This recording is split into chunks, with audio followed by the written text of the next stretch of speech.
How's it going? What's up? What is up, guys? How's it going? Gotta redo this catalog.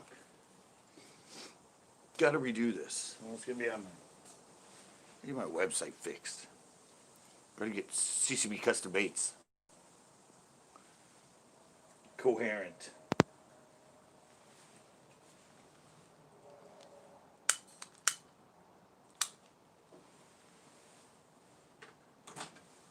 Let's see.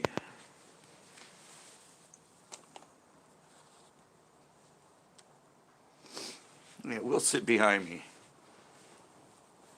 I'll be dang. Oops, somebody came in. Waiting for the fishy talk. Of course, I was just on Captain's. We were talking fishing. And something new. I might try a new way to go live. Might be working on that.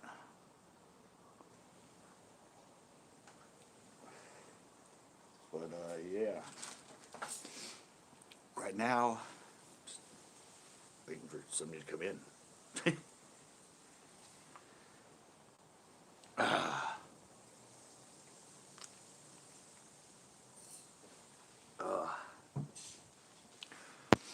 I have 2 shows done. FYI. I got tomorrow's edited. I got Friday's edited. I have 2 more filmed. And I'm filming tomorrow. And I'm filming on Saturday.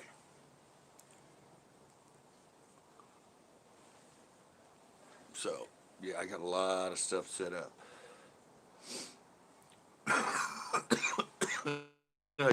Everybody's tired of me already. They're like, didn't we just see you yesterday? And the day before that? Purple Gang, what is up?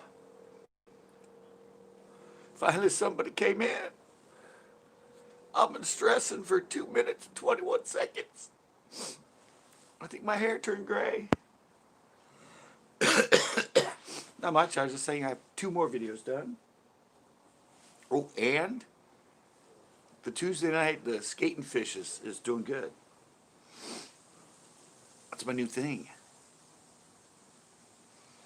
Well, I don't know if you were there, Purple Gang, but yeah, I've been going. I went to the skate park and I skated, and other people skated, and then at night, and then I went for catfish.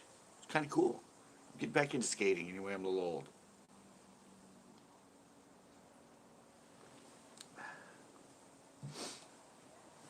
It's kind of scared me because now I'm getting to where I want to do tricks again. Before it was fun to just cruise around. Now I want to do tricks in the bowl. I need a helmet and knee pads for that, though. For how many years of vert skating I have, I'm trained to go to my knees no matter what. Yeah.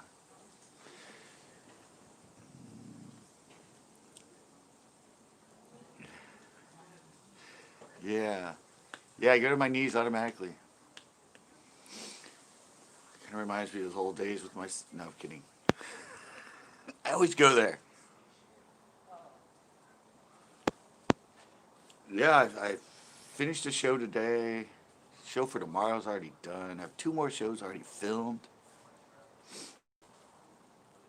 It feels good to be able to do my short little blogs again. My vlogs. So the shows now are getting longer, you know? More painstaking. Because it's now 2 or another person, 2 other people, plus another camera, plus a whole, drive to a location. And I got my little local lake that's giving me a lot of fun stuff to do. Since I finally found out how to fish it after 10 years. I'm actually catching fish. Oh, it keeps going from 2 to 3, 1 to 2 to 3. So, yeah, Purple Gang's been doing good. I even fell down skating last time. A little bruise on the knee. When you're a skater, you're used to being injured. or sore.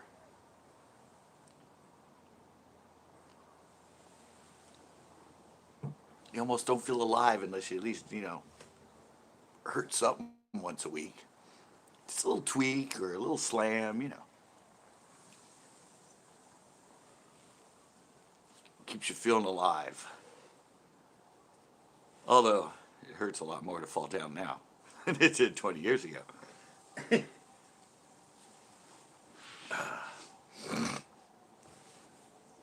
Yeah, this is my, the new name for my Tuesday night hangouts. Fish Talk Tuesdays. Mondays usually, there's some fishing, but... And now Sundays are great because it's fun. Watching skating myself. Then relaxing afterwards, trying to catch some catfish. It's a lot of fun.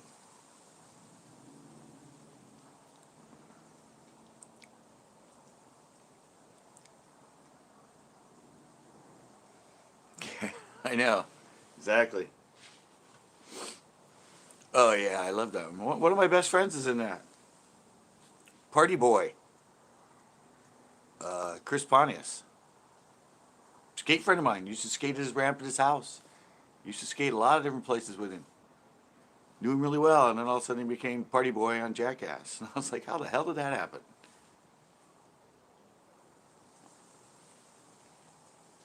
Actually, haven't seen him in a while. Last time I saw him was in Slow, San Luis Obispo, at McCarthy's. And that's right when he was doing that, him and Steve-O were doing that African thing with the animals. Yeah, and he kept asking me, why'd you stop skating? Why'd you stop skating? It's like, you were such a good skater. You were such a good skater.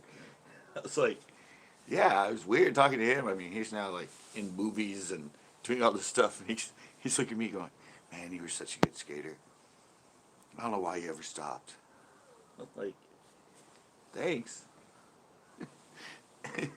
Sorry.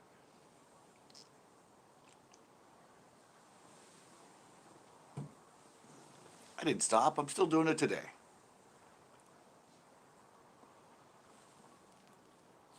Two and one. Well, that's starting off. Yeah, it's weird. I didn't even know. I didn't really watch Jackass, so I didn't know. And then somebody I know that knows him that we used to skate with him, he goes, oh, isn't that kind of cool that Chris is Party Boy on Jackass? And I went, what? Chris. Like Chris Pontius. Like, yeah. I'm like, huh. Interesting. Yeah, I had no idea. And I watched it and I went, I'll be damned. And he was in a Sofia Coppola movie too. I have the movie. He was pretty good in it. He basically just played himself. And he's used to be in front of a camera, so it was probably a pretty easy role for him. Just had to remember the lines.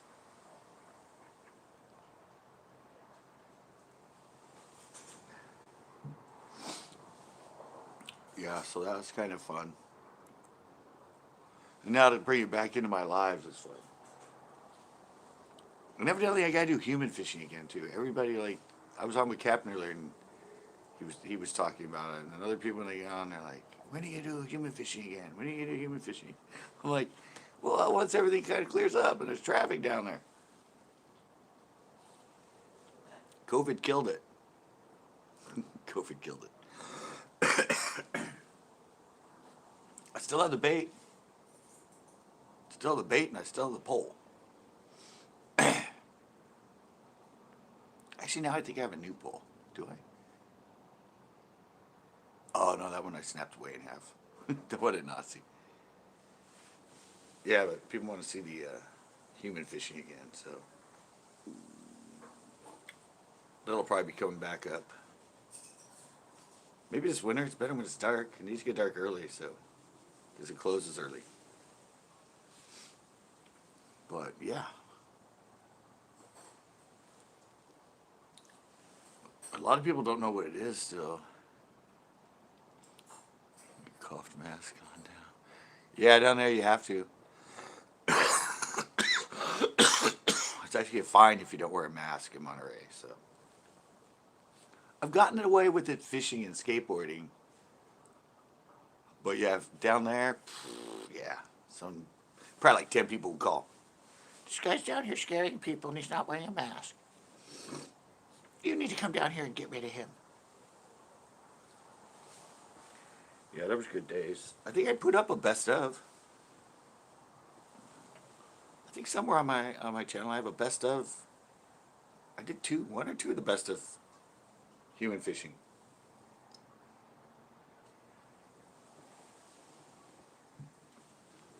It's on there.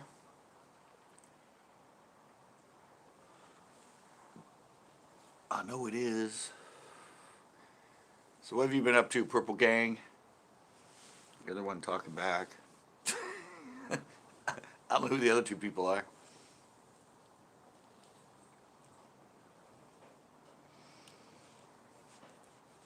Yeah, that's kind of why I haven't been going to the pier either. I don't mind wearing the mask. Ooh, I went to 3 and 3. I don't mind wearing the mask when I'm, you know,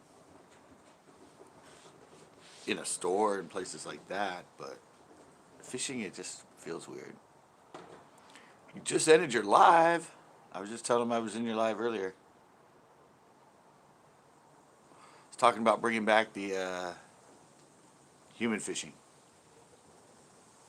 I have the best ofs. I think I put 2 best ofs human fishing up. They didn't get many views, but this year's been a trip. Eames Bride. Emma. Hey, what up, Eames? Not much, Eames. How you doing? Long time. Not long time, though. Hasn't been that long, has it? No. Maybe a month? You show up, and I love you for it. Thank you.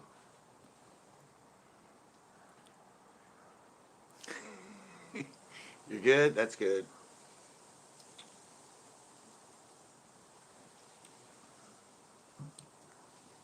Yeah, busy days.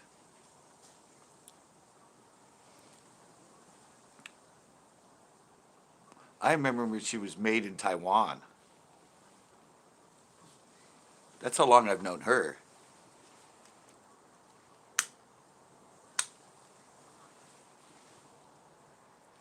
At the time, she was made in Taiwan.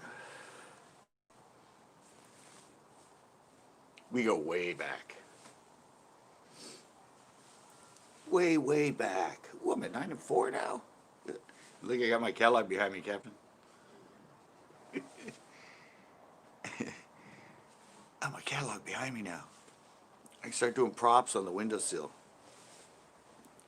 Like the guys that always have all the baits hanging behind them when they talk. Like they're a stud because they have 50 million things on hangers behind them. That makes them a better fisherman because they're somewhere where there's, you know, looks like a pro shop behind them. I could line up like, I could have a rod behind me. Oh, Bernie's back, guys. Just remind me because I looked at the chair. You remember Bernie, the skeleton?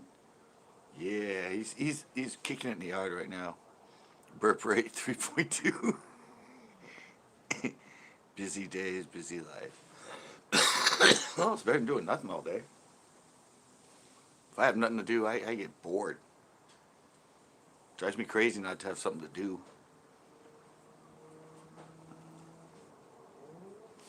Wait, look, let me see if you guys can see him. There's Bernie. Look, guys, there's Bernie right there. Bernie's kicking it out in the front yard right now. He's been in a box for like 9 months. He needs, you know, he doesn't need to be up on the porch. He needs to be out there in nature with, I don't know, spiky things up his rear end. I don't know. I didn't put him there. That's just where he ended up. Mugsy's in here. What? Mugsy. This summer. Yeah, pretty much wearing a jacket all year. We can't see him. You can see him. I know you saw it. I can see him on the screen. Yeah, I'm going to bring him back up so he can be my cohort. My co-host, like what's his name? The Late Show Talk host who had his skeleton. Yep, still got it. It's got a million burn holes in it. I don't know why. It's got like 3 burn holes here, a burn hole here. There's a bunch of burn holes in the friggin' in the sleeve. There's like some burn holes down here. Like there's a big burn hole there. But it's camo. You can't really tell. It fits in. You gotta know what to wear when you burn yourself. Is that cool jacket? It's actually thin. It's reversible, but it's pretty thin. It's Carhartt. It's supposedly waterproof, but I have too many burn holes in it for that. It smells good.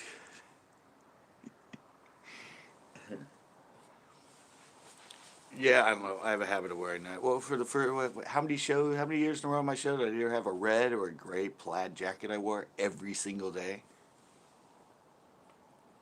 Now though, when I'm fishing a lot, I don't wear this. Have a good time. Yeah, so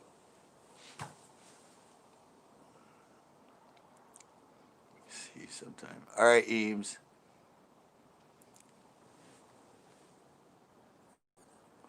Muggsy knows Eames.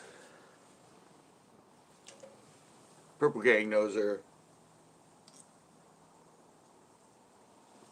Most of the local crew know her.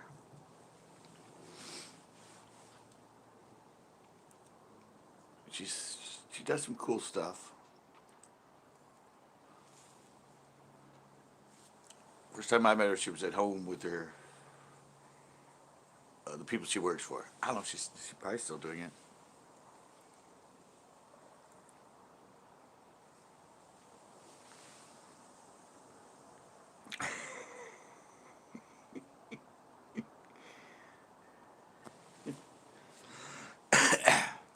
Yeah, I should get like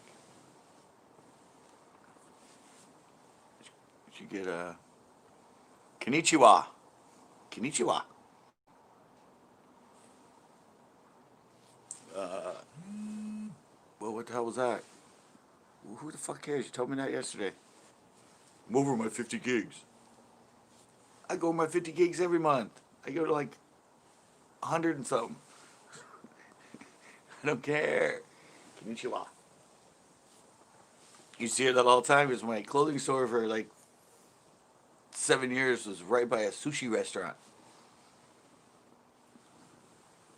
So I heard that all the time.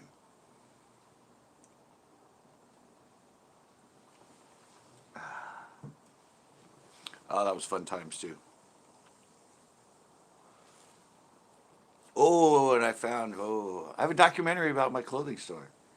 I finished all but the San Francisco stuff, but I found all the parts. I rented it one time complete.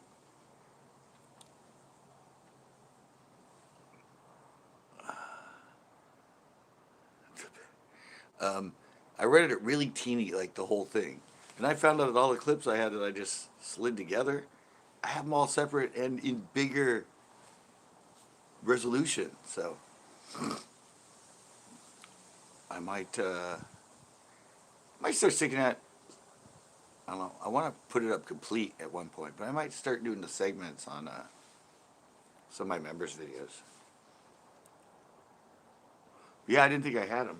I thought, well, I didn't have I got rid of Vegas Pro, and so I couldn't load it. I didn't know if I had all the images or where they were, computer and all that. But I started going through it, and I'm like, oh my God, I have all the segments in better quality. All I gotta do is piece it together, and it's done again. So I'm gonna work on that. That was fun. You guys probably most of you know. I had a clothing store for 11 years. And yes, I was fishing while I had a clothing store, but I did a documentary. It's really kind of cool.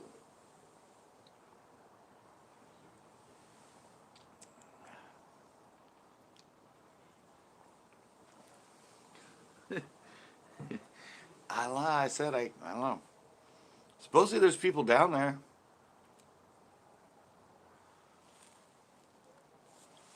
I don't know. I might pop up and do one like unexpectedly sometime. When did I used to do that one? Thursdays. I think I did it on Thursdays. Yeah, it was on Thursdays. So I wasn't uploading Thursdays. Now I'm uploading Thursdays. Ooh, it's a throwback Thursday when I do my Thursdays, so I can do a throwback live. Human fishing at the wharf.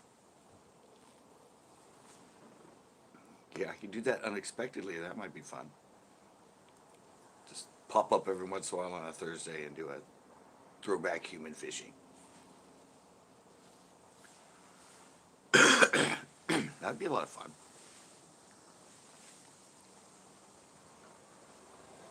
I don't even know how many I did. Started out asking people what their favorite fish was, and somehow it morphed into human fishing. Yeah, it started out, remember I went down there and I was interviewing people because people want me to do a catch and cook, and I don't eat fish, so I figured it'd be fun to ask people what they eat. And then I got the idea from the thing I knew from the 80s about the guy that was casting lures out, and then it became human fishing. And then go right ahead. And it all went bye-bye.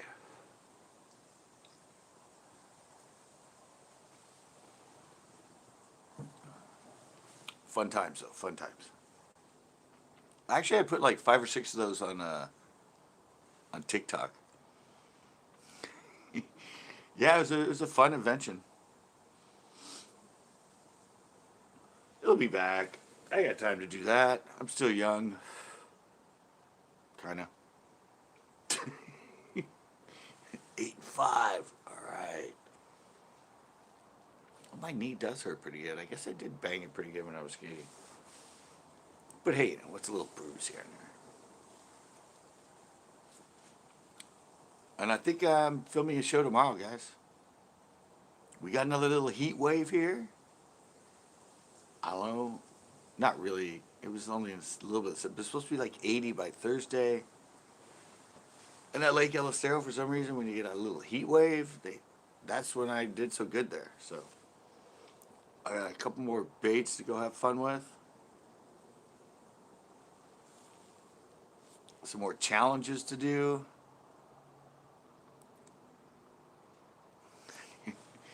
Yeah, and that's the only thing I could think of put on TikTok was a little short clip of scaring people, like, 10, 15 seconds, because that's all anybody wants to watch. So I got a Center Coast Bass on TikTok. And like 8 videos. Bait the hook! What is up? I'm up to 10 and 5. Now needs to go to 15 and 10. Yeah, I figured, I don't know, I learned TikTok what did I learn about TikTok? Oh, I was at Thanksgiving at my stepdad's brother's house. And they were talking about TikTok and showing TikTok, and I'm like, what the hell is that? When I saw it, I went, what the hell am I going to put on TikTok? And then human fishing, and I went, oh, these little clips are scaring the hell out of people. Those would be perfect for TikTok. So, yeah, that's all I've ever put on there. Stuff from the human fishing.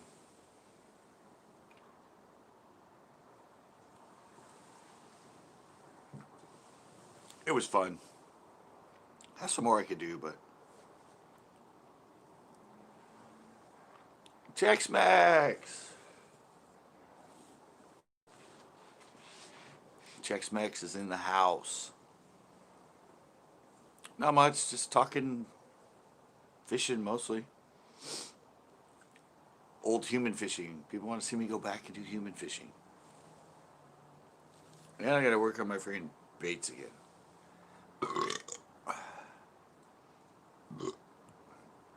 I did find out I have 24 buzz baits left. I thought people would be asking for them after the video, but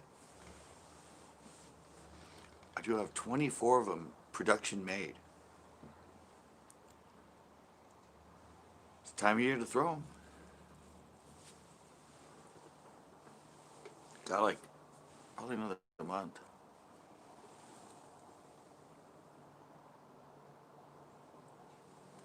At least in California, we got at least another month or more before our winter begins. It's going to be fall for a while here.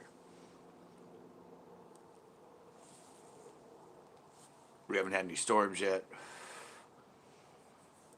We get really hot this time of the year. I think it was like 100 over the hill today. Like if I went to any of my lakes I usually film in, it was over 100 today. So, yeah.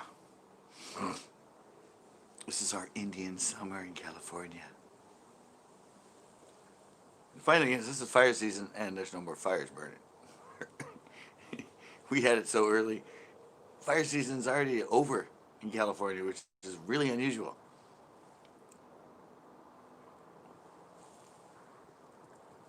Usually these things start now and don't go out until we get some good storms. We had that one, what, thunder, well, not all of them were thunder, or lightning, but a rash of lightning ones.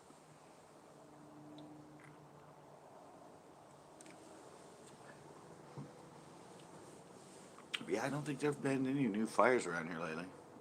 And smoke hasn't been here for days. So that's good. It's probably why I'm feeling better. Always kind of wonder. Like, I just feel weird. Oh yeah, you haven't been able to see the sun for 5 days because it's been smoke. Bad air. What do you expect?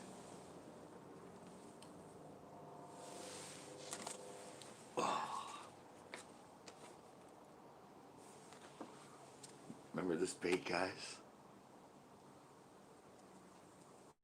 Yeah. It's the one that killed him in that video. Kind of funny coming from a lake I've never caught fishing in 10 years.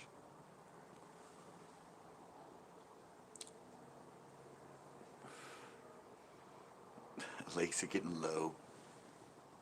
Yeah, that's usually, yeah, that happens every fall. That's when they start going nuts.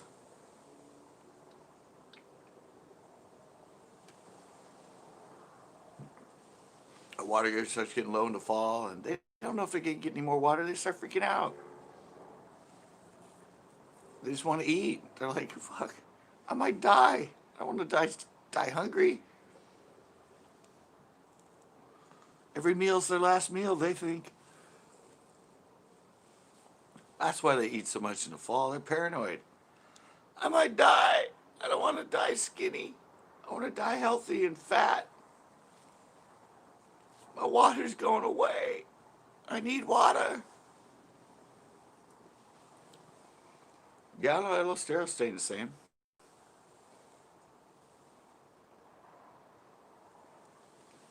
I mean, Uvis was pretty low when we were there last time. I'm sure it's even lower now. I haven't been to Anderson. I know they're draining it, and I heard it's really, really low. I kind of want to go check it out. Really, really, really low. Have you been there, Chex? Have you been to Anderson?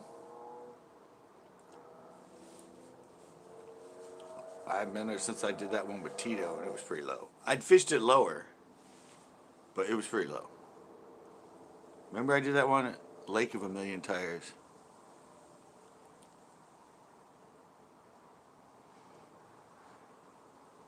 Yeah, I thought it was 5 years. Maybe it's 10 years. How they're going to drain it. They're going to keep a really low pool. And probably create another sort of dam thing and convert the water. They can't drain it because Coyote runs into it.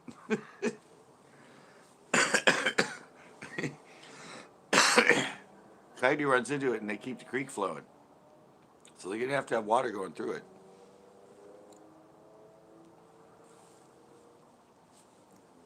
It's not going to be bone dry, I know that. It's just going to, they're going to try and keep it a very small lake.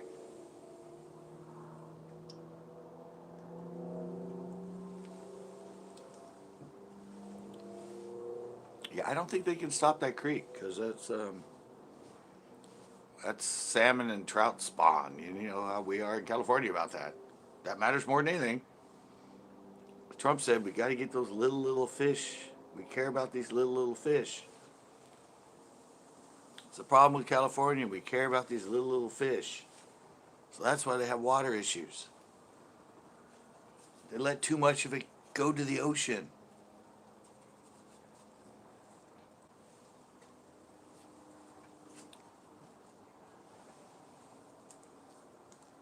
All right, Purple Gang, thank you so much. Always good to see you in here, my man.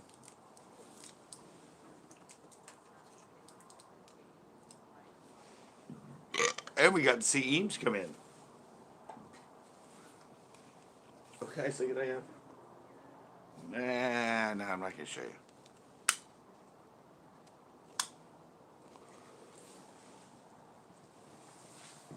I have some interesting baits, but thank you, Purple Gang.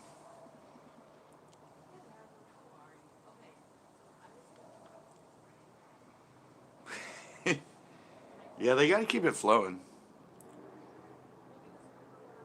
Coyote Creek is very much an issue with steelhead and trout, and so they ain't gonna stop the flow for 10 years. They ain't gonna be stopping the flow for 10 years. I know that.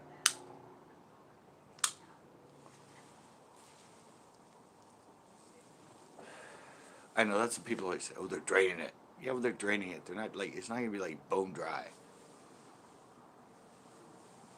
It's a reduced pool.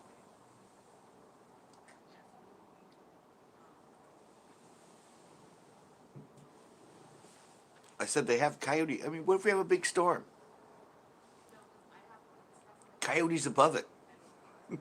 If it starts going over the spillway, they can't stop that tons of water going into Anderson. That's why it's going to be a logistical nightmare to try and fix that dam.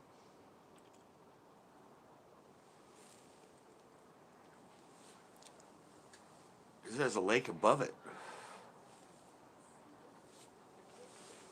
So it's going to be a toughie.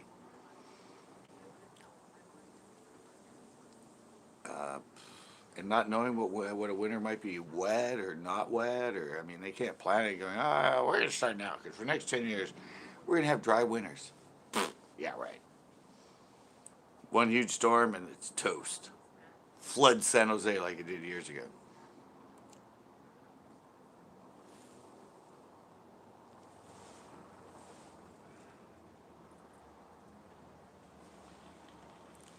I said, I don't know. Hopefully they, I mean,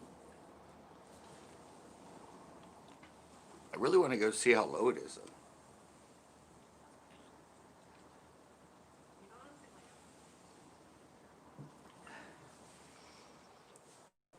Partly because then you can learn all the structure when it's dry. You can go, oh my God, I did not know what it looked like right here when it's low. Or if you get a boat and it's offshore, you're like, oh, that spot was right here. Oh, there it is. 30 feet of water. It's going to be a great place.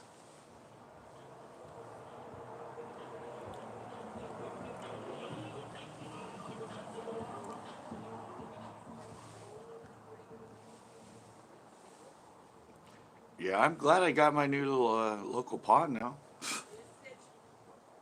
So glad I figured out how to catch fish like 10 minutes from my house. Used to be the same way when I had the one down there, my test pond. And then it dried up completely in 2014. And that's so overgrown. But I figured out El Estero, so I'm so happy to be able to just go do short little vlogs down there.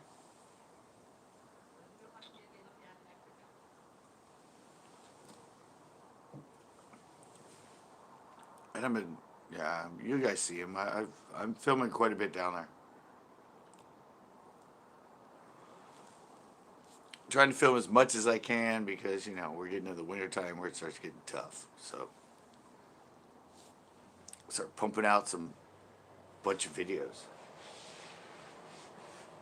And I can go there if I want. Like, I can go film 7 days in a row.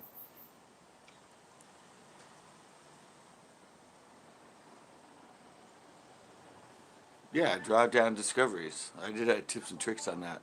Yo, Wasabi's in here.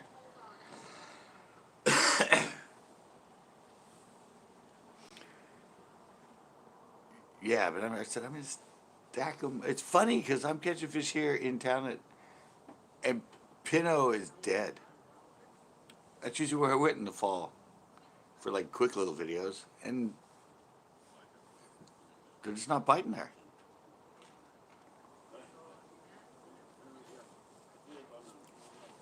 So I got a new place, a new realm.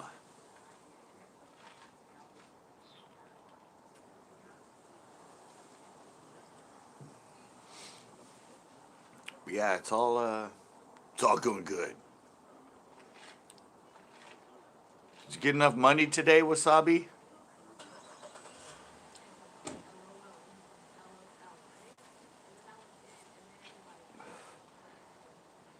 He was grub hubbing.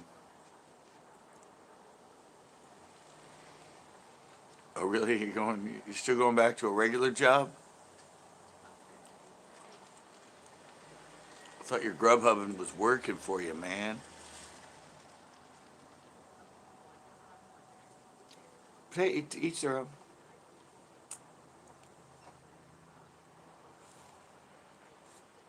Set schedule. Pinot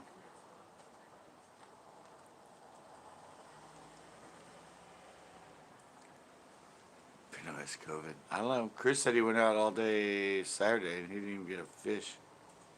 He went out the weekend before uh, with his son all day and he only caught one fish. It's like, seriously, I'm catching more fish in a day at El Estero 10 people are catching in Pinot. That's just bizarre.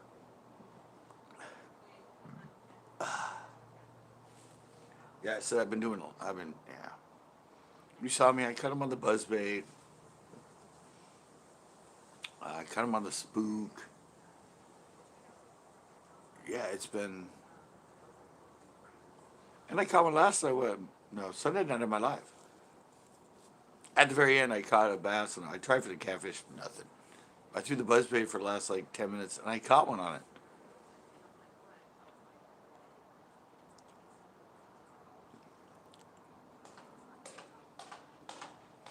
What is Pilot J anyway? I don't know what Pilot J is.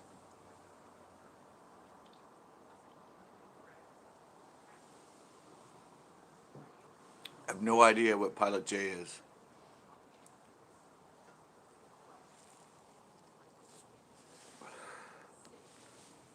Anybody else? Yeah, no, I don't know. Suddenly checks fish. My fishing's been fun.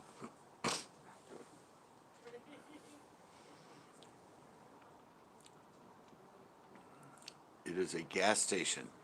Is it a gas station? Well, he already worked at a gas station, so that might work. Sounds reasonable. Yeah, yeah, my fishing's been a lot of fun lately. I haven't been going over the hill. I've been staying local.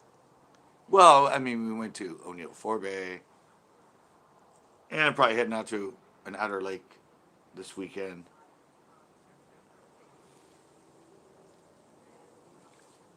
But it's kind of fun to have something local that's supplying me some fun stuff, some challenges, some new baits.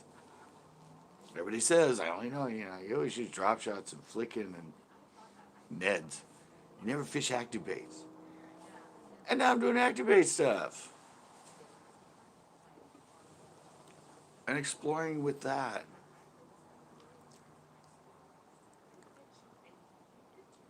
There you go. Yeah. Your son skateboards, take him there and fish. Take him there. Let him. We'll come on a Sunday.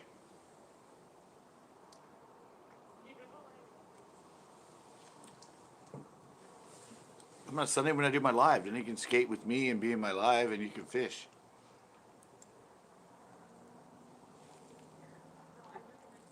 Then I go fishing, but it's kind of boring. Well, actually, now I know. Well, it's kind of boring because it's catfishing. Trying to get catfish. But I did switch up after dark and catch bass this Sunday. So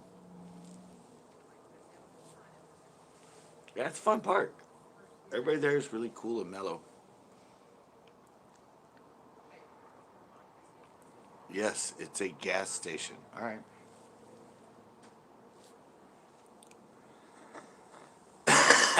Well, you have knowledge there. Just don't give anybody $300 and you'll be good.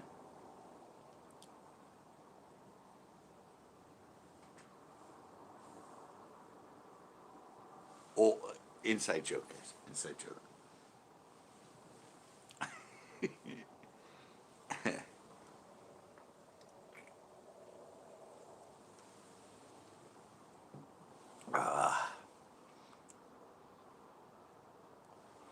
Yeah.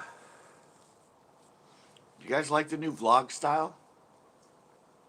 It's kind of getting quicker and quicker as I go with the vlogs. Kind of quick and kind of, but yeah.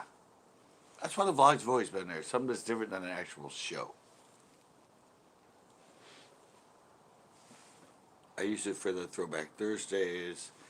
I use it for like when me and Wasabi did the tour of Bass Pro. But I like to do it for little fishing shows too, or fishing episodes. It's not a show, it's just a quick glimpse.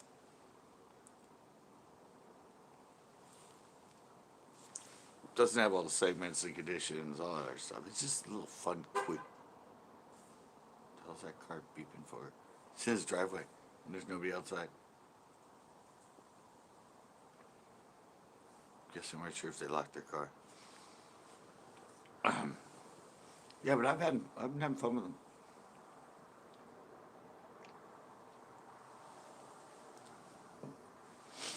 It's a lot easier for me to do a little like 2-3 hour show than a in total 11 hour show.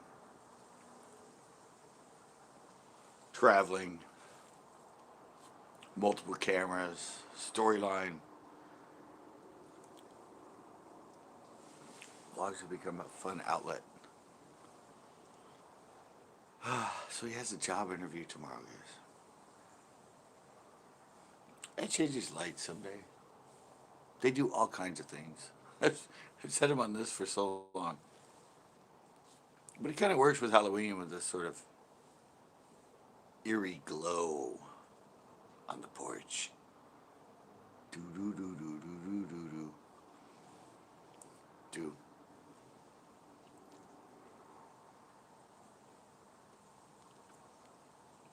You have no filter, Gordon.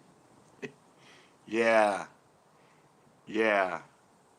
People were talking about last night, Wasabi.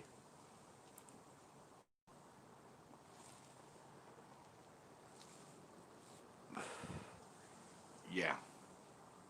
Just FYI.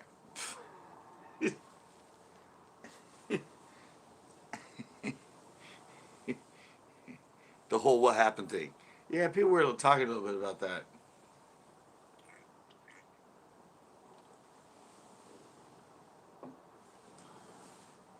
It's all good though.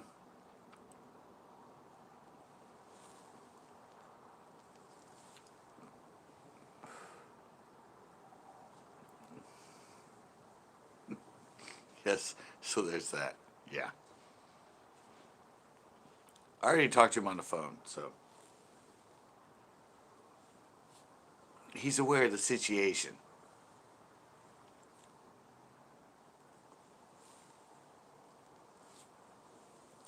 But yeah, there's that. We're good. You just gotta, mellow out a bit, I guess. Yeah, I can't wait for tomorrow, man. think I might fish the next 3 days in a row. Or 4 days in a row. I'm actually getting excited about fishing now. For a while here in 2020, in 2020, I was kind of like, hey, back. Dirt Roads is in the house. And I'm still at 9 and 6. Damn it.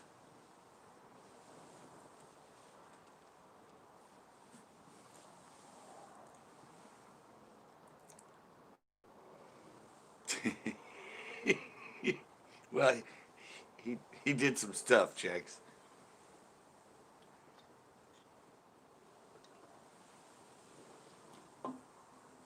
We'll just leave it at that.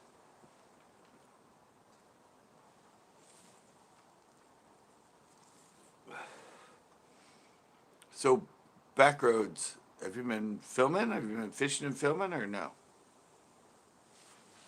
I don't know. I haven't checked YouTube because usually Sunday, Monday, Tuesday, since I'm live late, I don't get a chance to check out YouTube. So,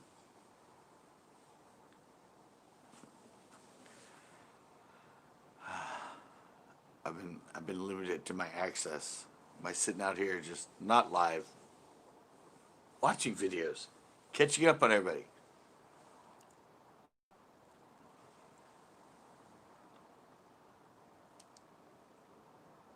Filming none. Burnout got real.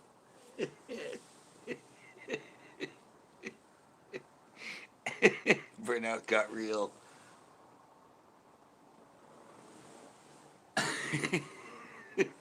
Yeah, yeah. Fortunately, I'm so used to it that, yeah, it did become burnout for a little bit in 2020, but it helped me, and now I've changed it so much it's kind of fun again. So,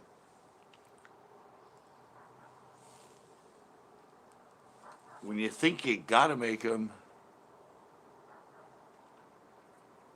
yeah, yeah. When you get to the point you think you gotta make them, that's when it gets tough.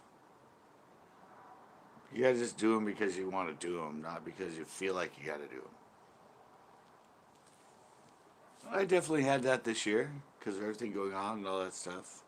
I totally felt that way at times. Like, I need to go film. I need to go film. Instead of, oh, yes, this would be such a good day to film.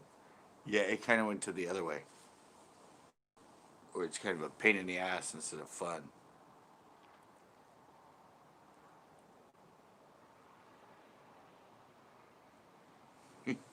Yeah, yeah, switch it up, man.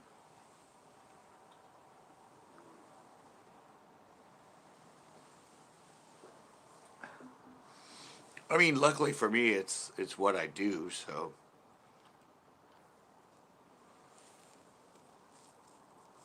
I don't have to force it. I can go when I want.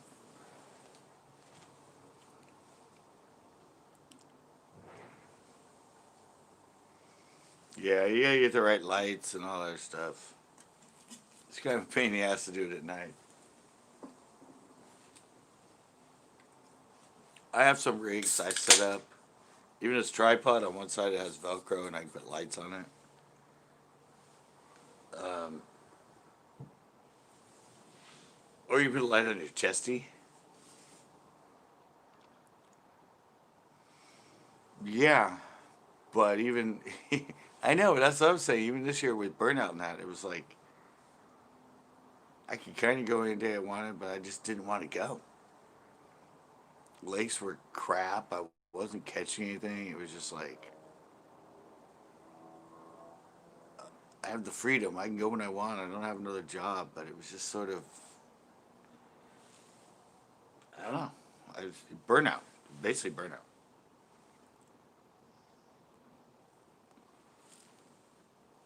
That's where a lot of the newer stuff on my channel is coming from. Shows are more complicated. They're less. Vlogs are simple and easy. They're quicker, and like the Throwback Thursdays, just going over stuff that I've all the millions of thousands of videos I have, old stuff, reintroducing them and that. So that kind of cured my burnout. Was just going,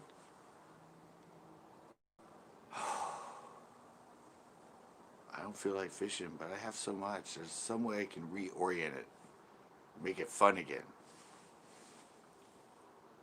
And that's kind of sort of what I'm doing now. So,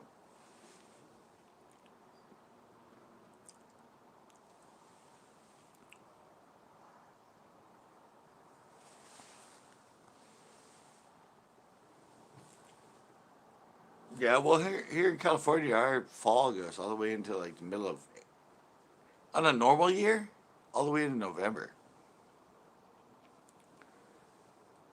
We'll be fall fishing. The water will still be, there still won't be a turnover in the bigger lakes until like freaking almost Thanksgiving.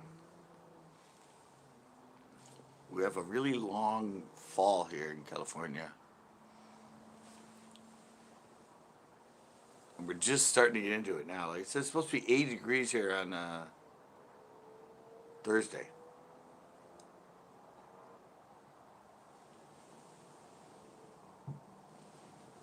So our waters don't get below 60 until pretty late in the year.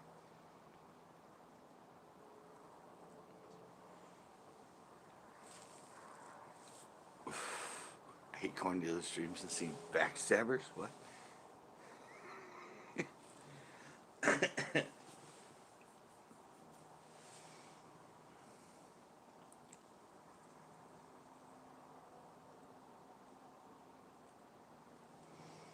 Yeah, we get that here in California. We get our Indian summer. Yeah, we get a lot of hot days. And it doesn't really get cold here until in the middle of November. At least at night. So when it starts getting down to like 39, 38, 41, 40. Our nights usually don't happen here until into mid late November. So we have a long fall period here.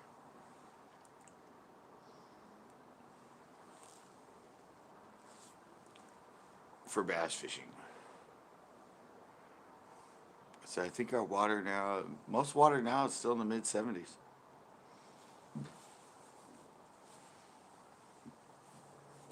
Or in the 70s still. And we're almost in the middle of October. So that's potential frost here Friday. Yeah, see we won't get that for a while.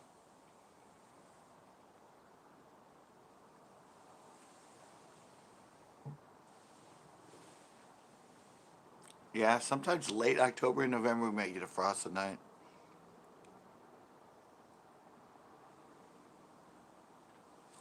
Yeah.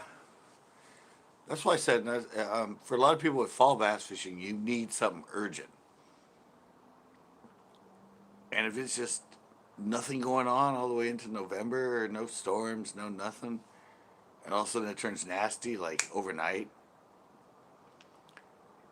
yeah, it's weird. It's a hard fall.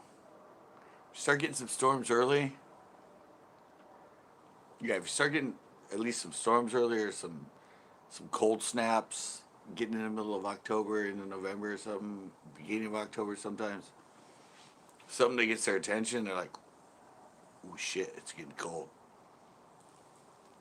But if it's suddenly, like you said, mellow, mellow, mellow, and then all of a sudden temp drops instantly, and suddenly it's cold every day, and some storms come in, and it's winter overnight, yeah, your fall's going to be pretty bad.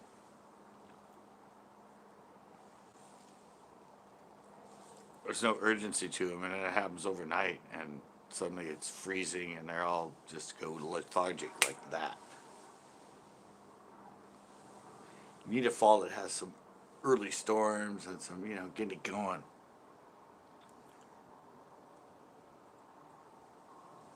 Yeah. Well, you're about the same as us. I mean, Texas isn't really cold.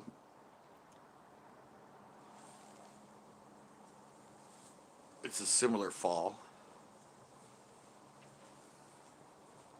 Yeah, but last year too, it was fall was nothing. It did what you said. We had nothing, and all of a sudden, temp just dropped like overnight, and storms, and then everything.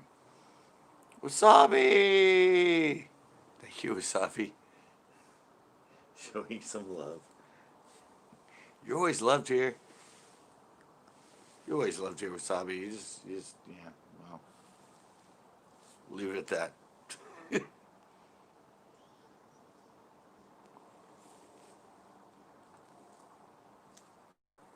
Yeah, but yeah, it's just been it's weird years, whatever. I'm happy I'm catching fish in my local lake now. I, I have a whole different mindset now, and it's so fun.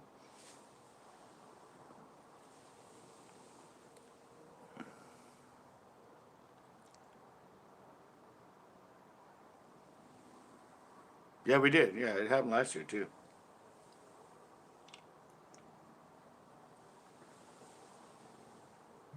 I remember great fall fishing in October, like mid late October, because we suddenly got some storms coming in and cold weather and early. I mean, in October compared to like I don't know mid late November now. But yeah, I remember days just catching, having so much fun, finding wolf packs of bass on my boat, and catching like seven, eight, nine in a row, just like boom, boom, boom, using high speed cranks, and it was so much fun. But that was like mid October. We had like an early winter, and it just got them going. If fall doesn't act like fall, fall fishing is going to be crap.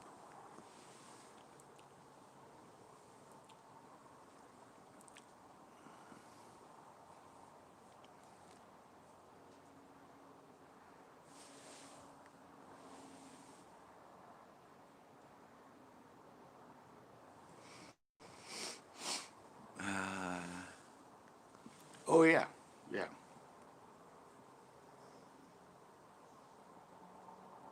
Most of that back roads comes from my mid lakes are so big.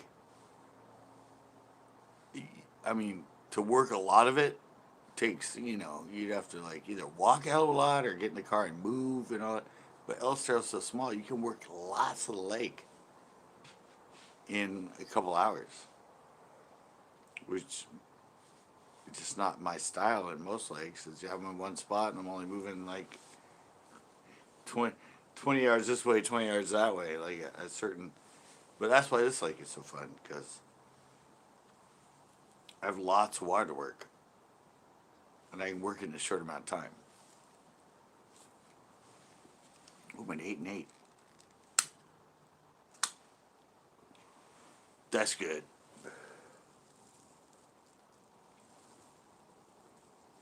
Yeah, the funny thing is, even I don't know if you guys have noticed, but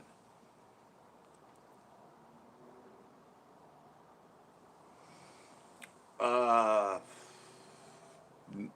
those bridges, I don't know. I don't even know if a lot of the wardens even know it's restricted water, but I know it's restricted water, so I won't fish it.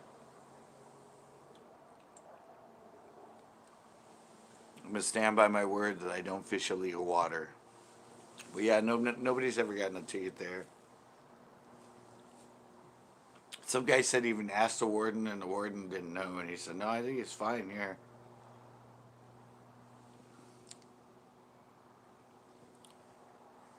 Yeah, it's good. I'm sure it is,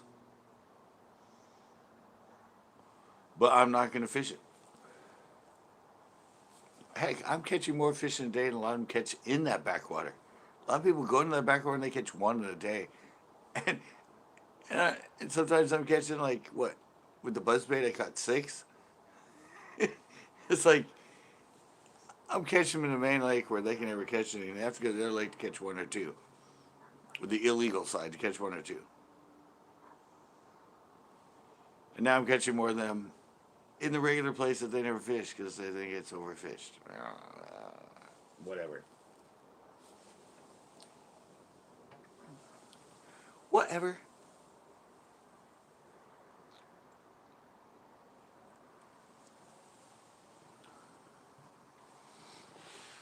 The funny thing is, in the main lake, in the main lake, everybody casts straight out. They don't cast like I do along the edges. They cast like out in the middle. I'm like, what's going to be out there? There's nothing out there. It's just flat bottom. No trees, no weeds, no nothing. It's just flat bottom. That's not where they want to be.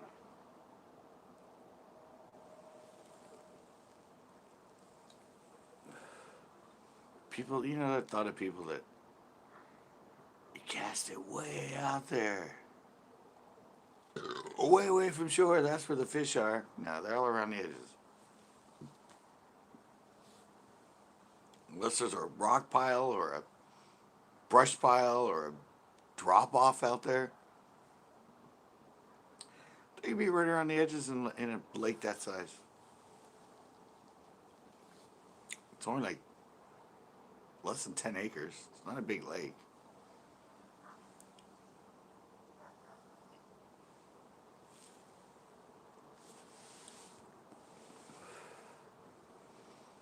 Yeah, I know. Ooh, I'm 9-9. All right. Yeah, it is. Yeah. Sorry, this is the old chat. I know it is, and I want to fish it, but I can't. Just because I know it's restricted water, I can't fish it. I can't be one of those guys.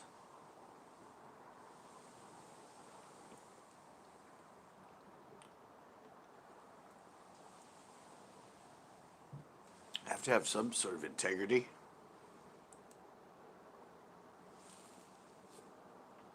Oh, you guys didn't see? I did have some guy I met when I was fishing there in one of my videos, and he mentioned he was fishing by the fountain, and he said he was, oh, that doesn't matter to me, I'm a wildlife biologist. And I went, so am I. And he went, you are? I'm like, yeah. And he was all like, oh, no, when I fish there, you know, it's a study. Well, no, unless you're doing an actual study, it's not a study. You're fishing in illegal waters, buddy. Oh, but I'm a wildlife biologist, and I work for the state, so I can supply them with information about how I caught them and what's in here. Yeah, nice try. I just put up the confrontation on my members only video. It was pretty funny.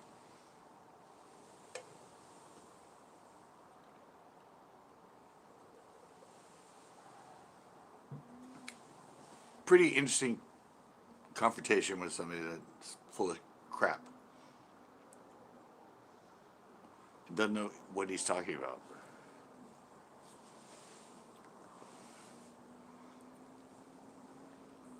He didn't even know it was restricted water. So, hello. Pretty sure it's for the pond turtles. I think it's probably the best place for them to do their nests and stuff. And they're sort of endangered species because of the red slider. So, not like you're going to be catching them on a, you know, when you're fishing for fish, but still, leave them alone. Let them, you know, spawn peacefully.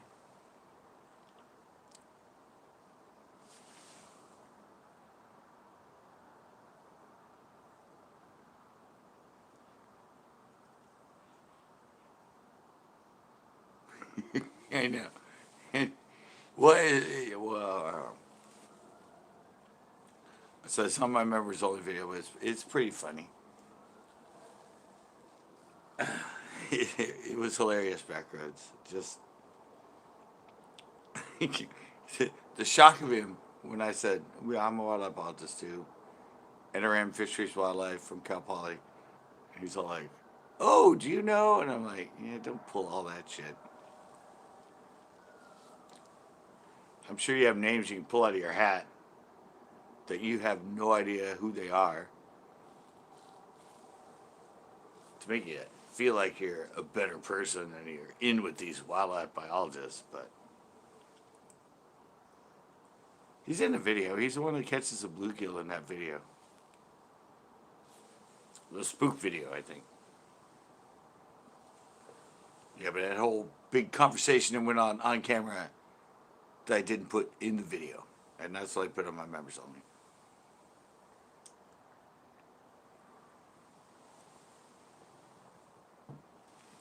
It was pretty to the point.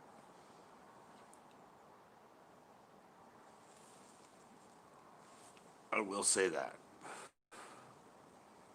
Mike's World.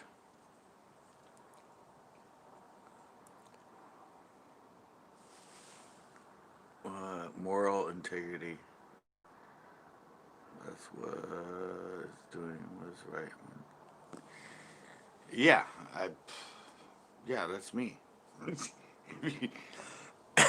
People go ask me to fish at like oh, let's go fish this golf course.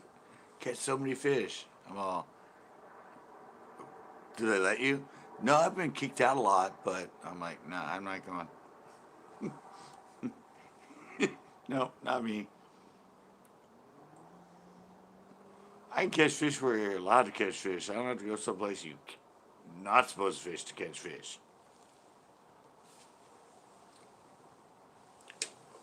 That's my moral gauge.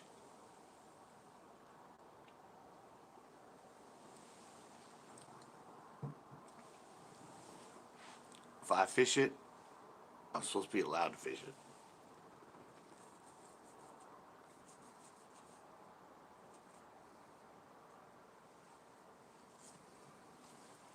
Doesn't mean I wouldn't go to somebody's private pond if they said, hey, you want to go fish our private pond?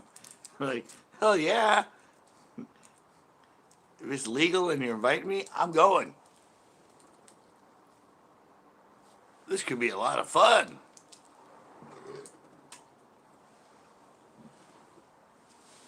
That's how that conversation would go.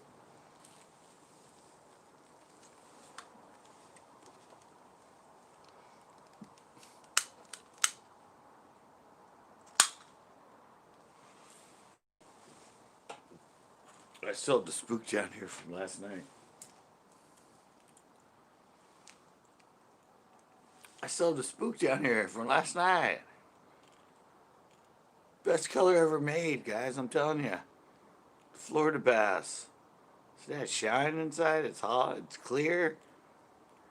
See that shine from the metal plate inside it? Yeah, and when you get a good spook and you use it a lot, I have some. What? No, I think I still have some, but there's a groove right here. There's sometimes I'll get a groove that's like quarter of an inch from.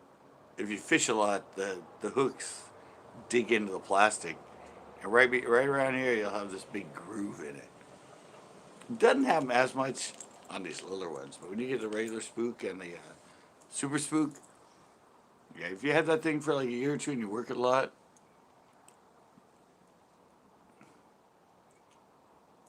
you're getting sucked up. Yeah, I said this is the best color. I know you like to use a bone, and I make fun of you, Peckrose, because you like to use a bone, but I'm telling you, man, this and the flitter shad are the only colors I use. And this same one, well, the same one as Super Spook caught me my PB for a while, 8.3. Uh, but it was always this color, even in the little one or the actual Super Spook. I don't know, I just like the clearer, subtler look. I mean, it has a white in the bottom, but right when you get up it, see it gets clear right away, and then you see when I do it. This is all clear with just the dots on, with a little bit of the green on top, so you can see all that shine that it gets as it's going back and forth and turning. There's a little bit of shine and speckle. Well, yeah, so that's why I use that. That's why I love that bait.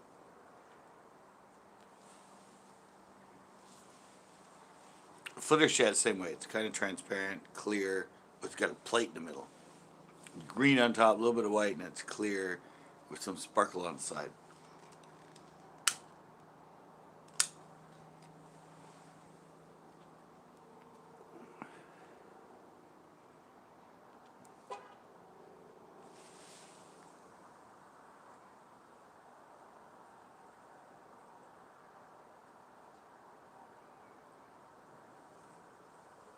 Oh, you got the package today? Good, Wasabi.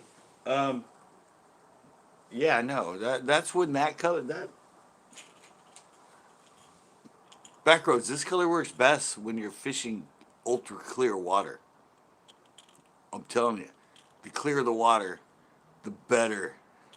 If you have 3, 4, 5 foot visibility, or a 2 foot is extremely clear, that's why this is where this thing shines in clear water, clear water. I don't often fish topwater when it's dirty. It's got to have like 1 foot, 2 foot, 3 foot visibility for topwater. But that's when those that one and the flitter shad, they're kind of clear, but still realistic looking. Work better than something that's solid.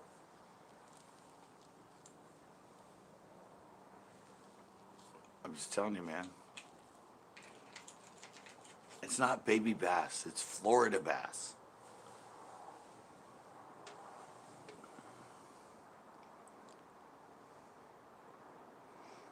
I got someone. Yeah, but yeah, clear. My best one in ultra clear water at Nazi was clear. I still have one in the Super Spook Junior.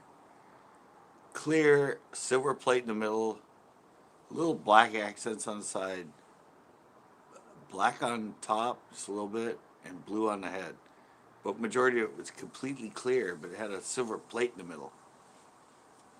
I think it was an Excalibur color, and when Hayden bought them back, they stopped making it. But it works really well in clear water.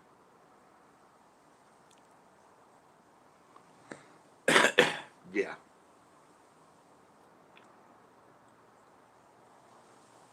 When the water's not that clear, that's when I go to a buzzbait.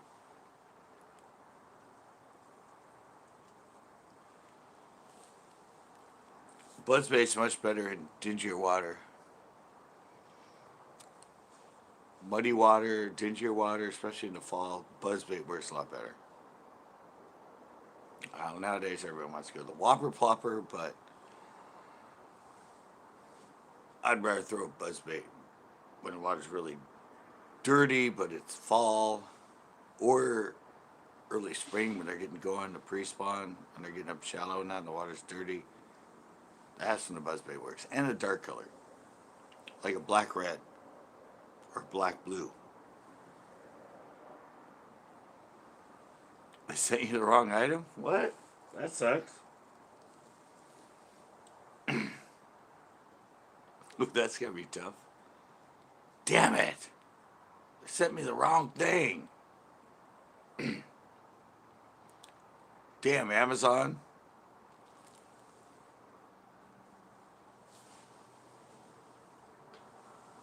Yeah, but for me, yeah, walk the baits don't work good in dirty water for me.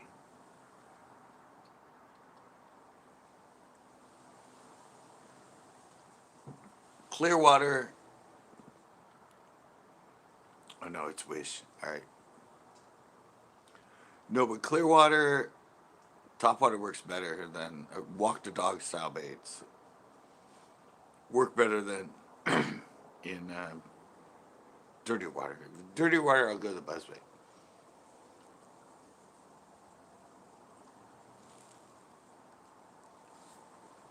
In the fall, at least. Like Ellisdale, I'm working, it's fine. Green now, the visibility is like, maybe a foot. Wish sucks. Never get with the big shows. Well, there you go, Wasabi. Made the hooks dealt with the same thing. Oh, I'm 7 and 10. Wow, great. Yeah, yeah. Clear topwater spook is incredible. Dirty water buzz is incredible.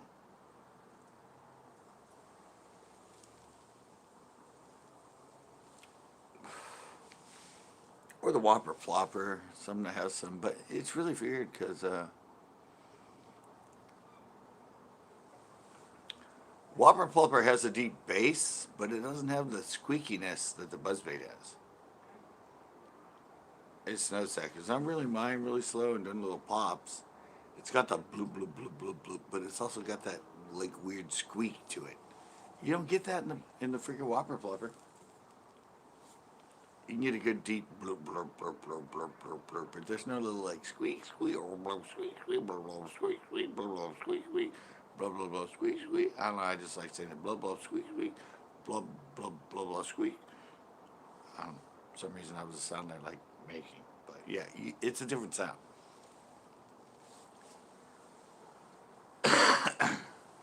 For all those not a Buzzbait fan.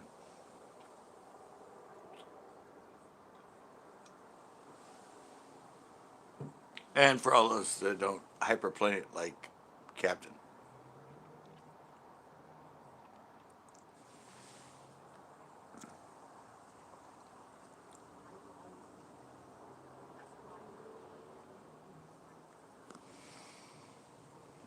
Well, yeah, macros, but even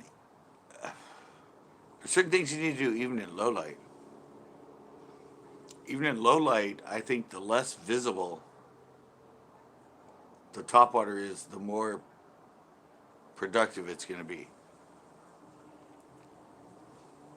You want to throw like something that's really shiny and everything, and even after dark, and late evening and in dark, I want to fish something that's harder to see.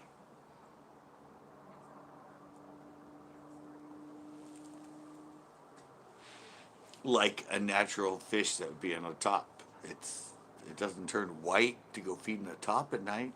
It stays dark and hardly visible. So that's why I think those baits like this, that have that natural sort of, they're not, I mean, they have a little bit of white in the bottom, but they're transparent, they're kind of dark.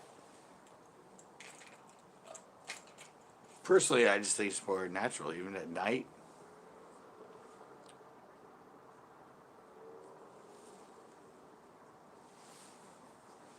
It's just how I've always fished.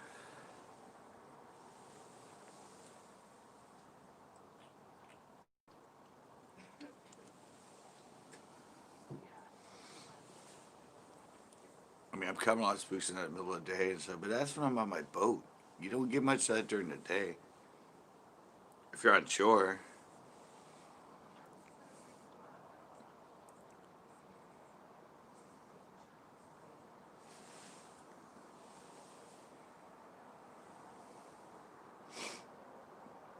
well, yeah, that's what I said. Confidence. Everything's just a confidence thing.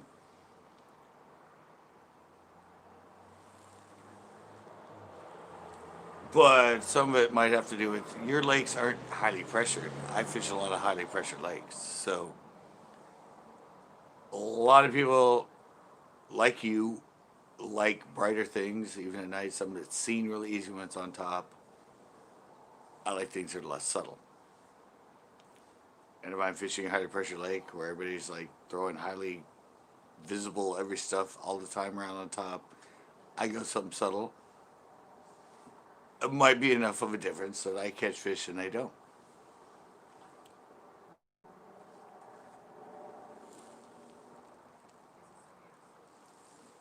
I said I started out with high bait. I mean, I started out with killer baits. I mean, I think the first spook I ever fished back in the 80s was redhead and white. And then went to silver, and then I went to like chrome, and I just didn't do much for me. And I turned to more predator colors like these and everything on top, not a shad color net. And it started working for me. So,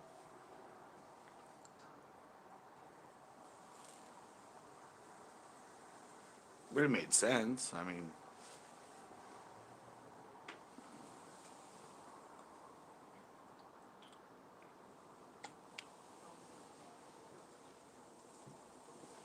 it don't take much.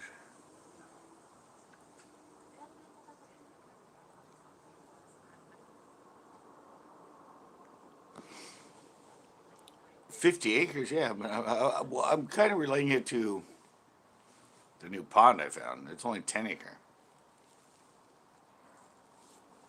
and there's a lot of people fishing every day, just like Pinot too. You go to Pinot, and it's just 20, 30, like 10, 20 people every day at the lake, and that's the only spot I can fish.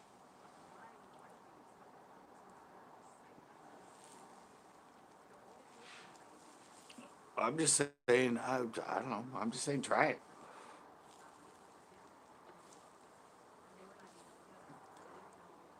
I've, I just don't have any.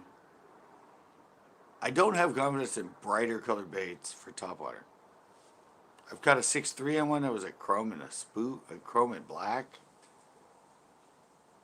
But I don't know, when I started getting more hits and more confident and a lot more fishing is when I went to the more subtle predator colored topwater baits instead of a shag color. That's all I'm saying. It's Jesse.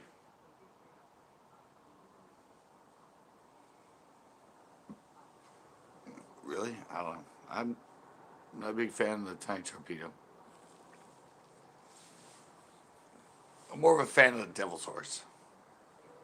That's the original prop bait for topwater. Is actually the devil's horse. I've fished the some more luck. Place the bait in the right spot. Well, you can take it from luck to high percentage. I mean, I don't know. With me, when I'm fishing anywhere and I'm looking for bass, after the years I've done it, every once in a while I'll throw a random bait, but usually it's a high percentage bait and something I know will work if they're hitting it in a certain situation. And I like to get fished all the time.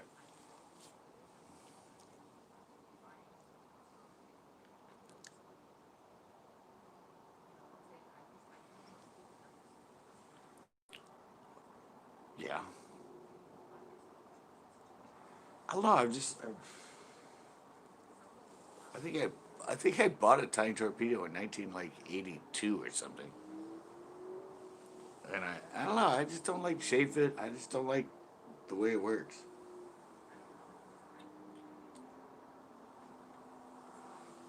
At least as far as a prop bait, I don't know. I just don't like it.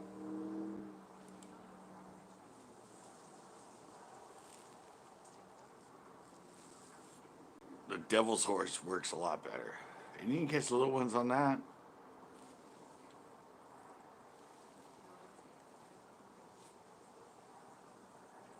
I've caught two fish at the same time on devil's horse. Come twice, two at the same time on spook too, but I've caught two at a time on a devil's horse. That was fun.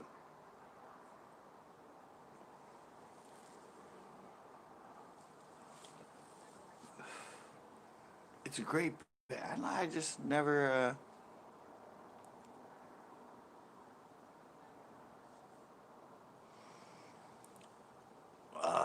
Yeah, I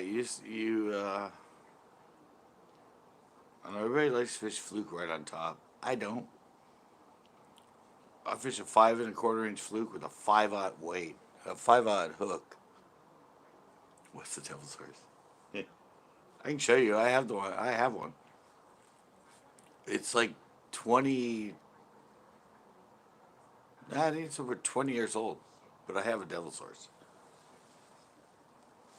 Old. It's an old, way old school Smithwick bait.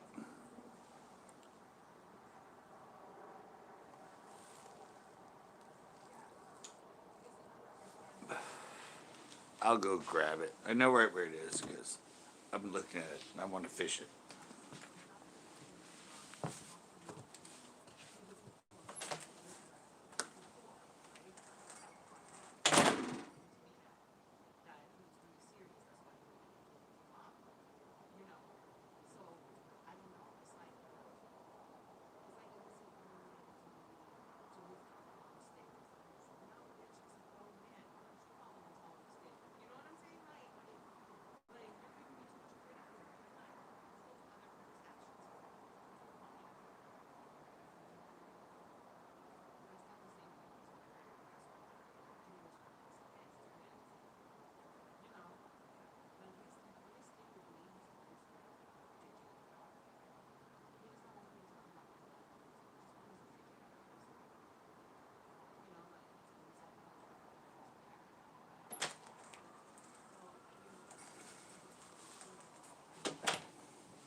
found it.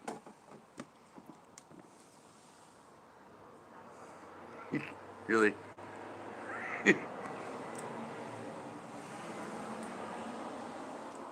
This is the devil's horse.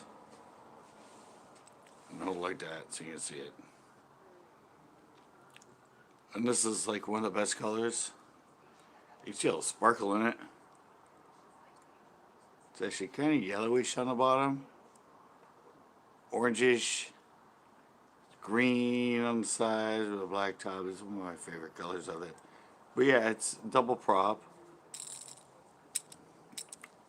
This prop doesn't really work until you do that. Maybe. There you go. Take the hook out of the way. We have this one in the front. This is like one of the oldest double prop baits. There's a lot of companies that make them now.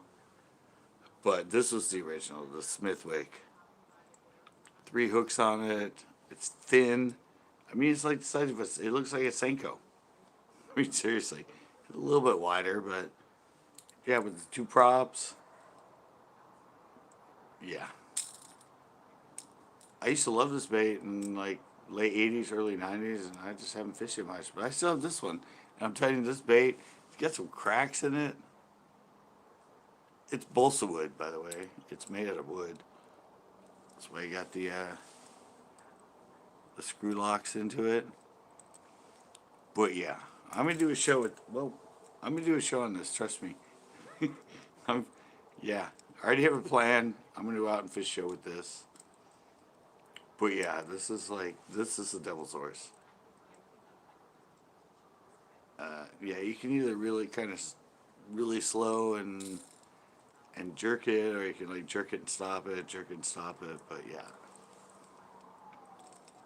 I said this one. I definitely know this one's from like the late '90s. It's been in my tackle box forever. Yeah.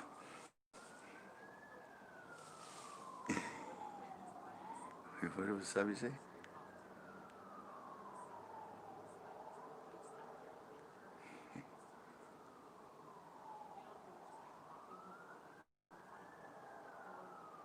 Yeah, I said I've caught 2 fish at the same time on this thing. I don't know why.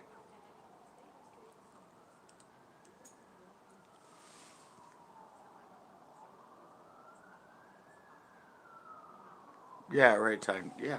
Well, yeah, a lot of it's that. That's a lot of fishing. I mean, you just never know. But there are odds that can put it into your favor where you're not just looking for the right place, the right time. You're onto something that they're really onto, and anywhere you throw it, you start getting good bass. There's the maybe factor and the educational factor.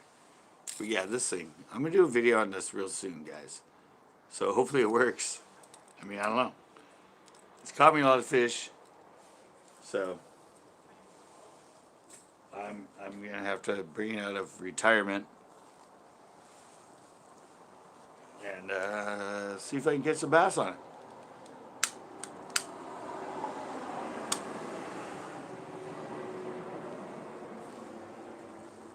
So that is definitely going to be an upcoming show. I know somebody said fish it. Jesse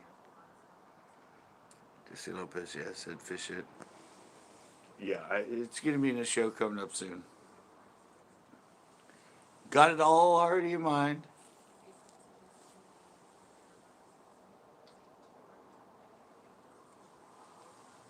It's already on my to-do list.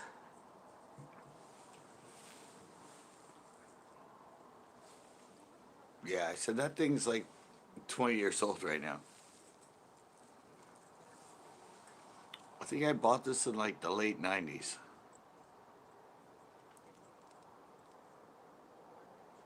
Pretty sure.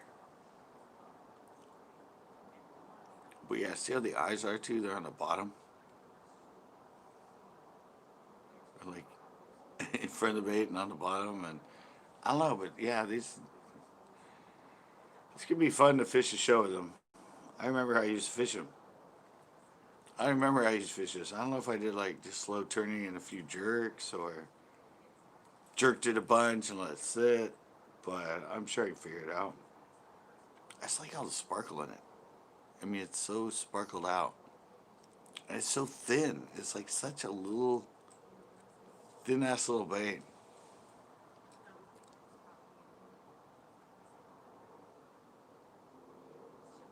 Yeah, it's been around forever.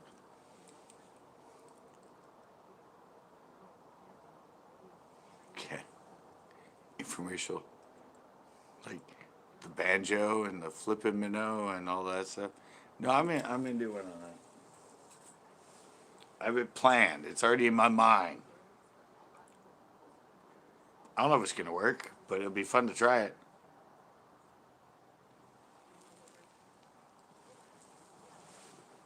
It'd be fun to take it there.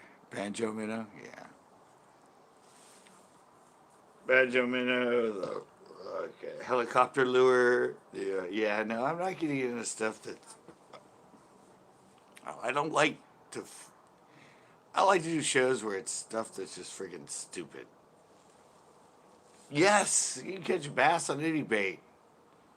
I'd rather do shows where I'm telling you how to catch bass, probably more consistently and more efficiently on lakes, not having fun throwing something I've never thrown in my life, something that never even caught many fish. So yeah, I can't wait to try that thing.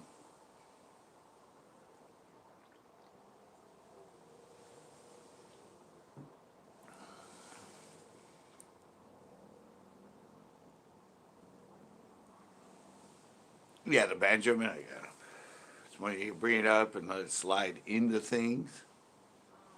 So they cast it and have it drop straight. You can cast it in and work it up and let it go, or cast it and let it go and it went forward.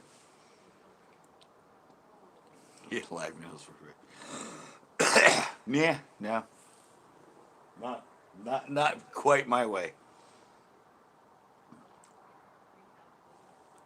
I don't know. I just think,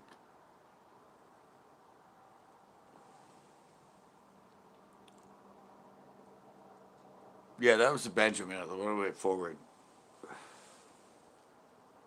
No, see, right now I'm limited to shore, guys. If I still had my boat in that, I would be showing you all kinds of different baits all the time. But you can't do that from shore. When you're in a boat, you have ability to work water and work water, and that's where activates come in.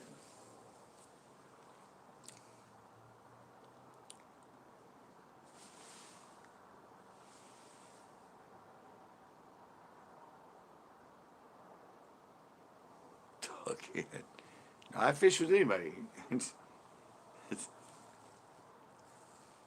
I have no qualms. Somebody wants to fish with me, we'll go there. We'll make a show. It'll be fun.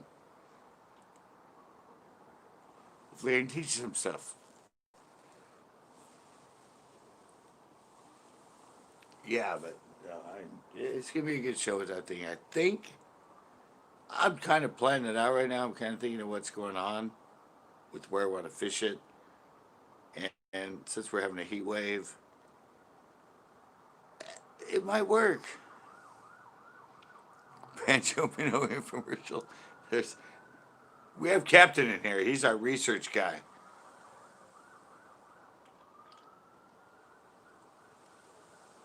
Thanks for the link, Captain.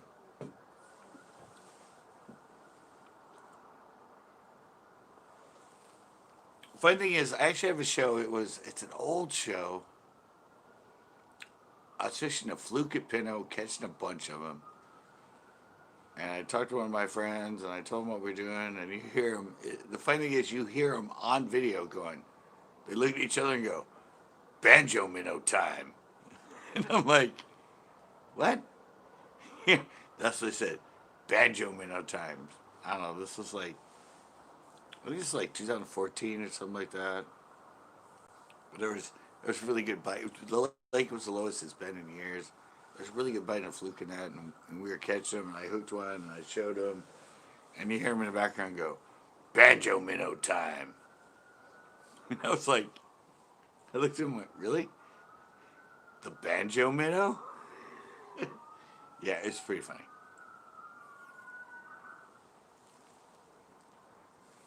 I'm catching him on a fluke, and you're thinking about throwing a banjo minnow?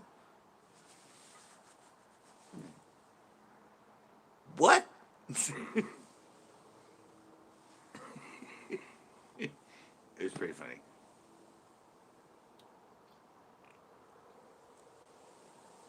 That's an old show, though. I was like, I think that was 6 years ago, something like that.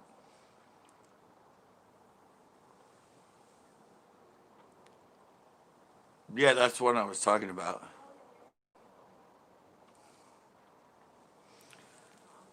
Yeah, I said when I said that in the thing bait hook when I said that helicopter lure and that yeah that's what the Jimmy used on the mighty bug. All right, we're having classic infomercial baits for bass going on right now. Rain's Outdoor Pursuit.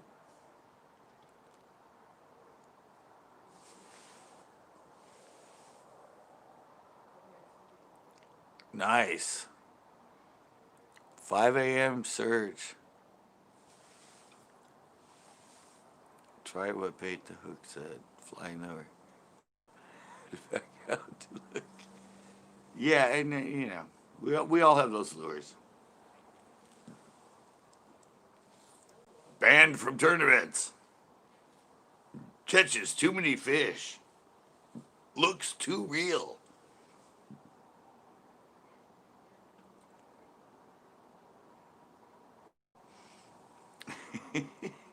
You actually had you actually had the helicopter lure? Really? I pass on that one, buddy. I've never fished a helicopter lure.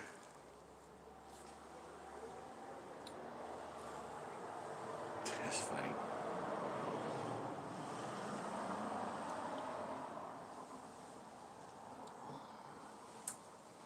It's not what you do, it's the way you do it.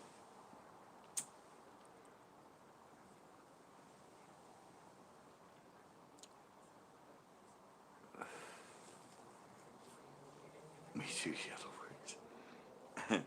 Yeah, I don't know. I see a lot of these shows where everybody's doing a sucker for those weekends.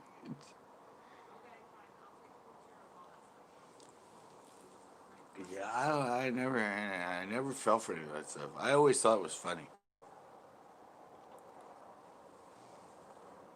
I used to watch them and be like, "What the fuck are these people thinking?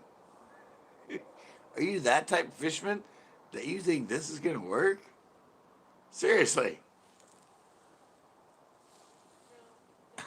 I mean, that's not a way to catch bass.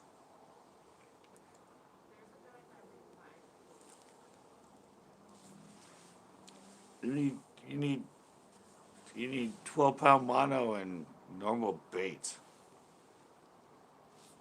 That's what'll catch you a lot of fish.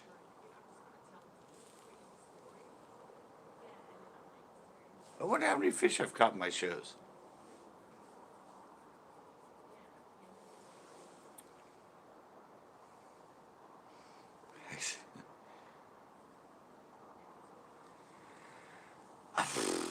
I don't know. I didn't see it as good. I didn't see how it would catch me more fish other than what I was already using.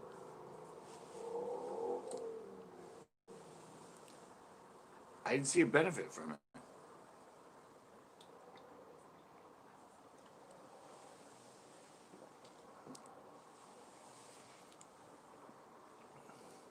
I don't know.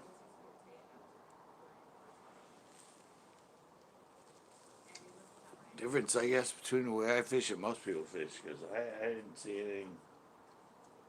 I didn't see anything positive about it. No. I, no, I never fished with it.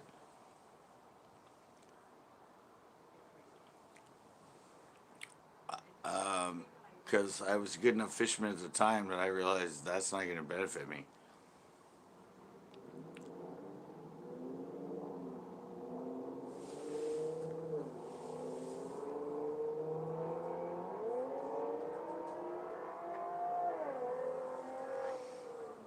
No. Yeah.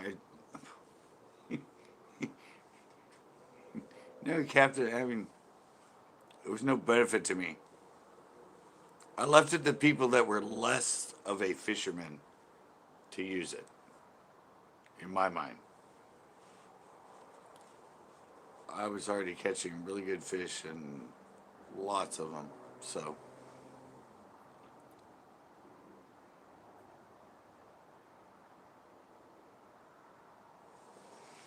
yeah, it worked for others. Yeah, I mean, that's what I said. It worked for others that might have been in a different state of bass fishing at the time. But I don't think many tournament fishermen were using the flying lure at the time.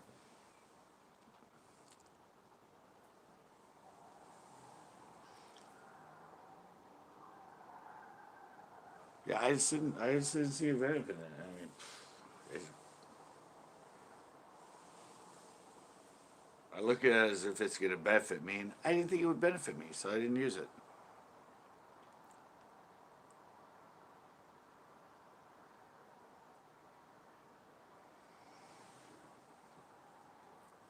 I'm just being honest, Captain.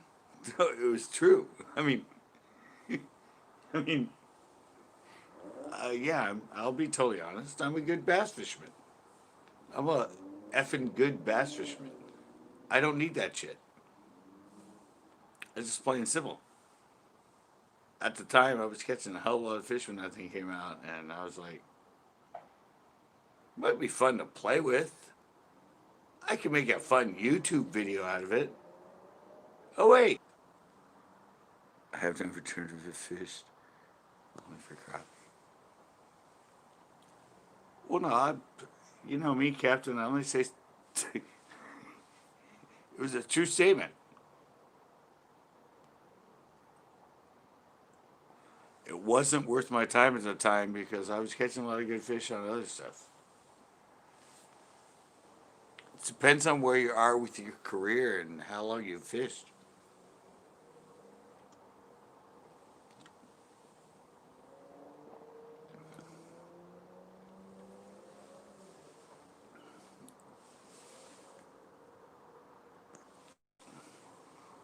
Yeah, I get bored easily too. Faith hook. I mean, back roads. I mean, I go to the lake and freaking knock the shit out of them, and I don't fish that lake for another 2 weeks. I go to other lakes to see if I can repeat the process. I know they're hitting here, and I can get sets of them here, but can I go somewhere else and catch them? Yeah, I get bored easy. That's why I left Pino. When I had my boat there, I started going to all the other lakes.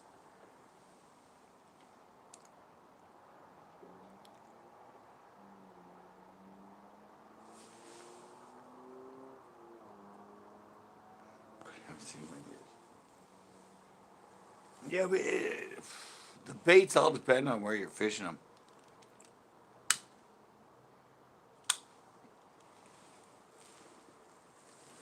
That's the hardest thing with fishing is, especially with now on YouTube, it's like people don't understand the lakes that I often fish and how it's not a good bass lake. It's not a farm pond. It's not a private pond. It's not somebody's backyard pond. It's actually more realistic fishing. Oh my God, did I just say that? Realistic fishing. Remember him? Yeah, he's got to ban me because I kind of got into him about something once upon a time. But anyway, no, I rather fish tough lakes than easy lakes at this point in my life.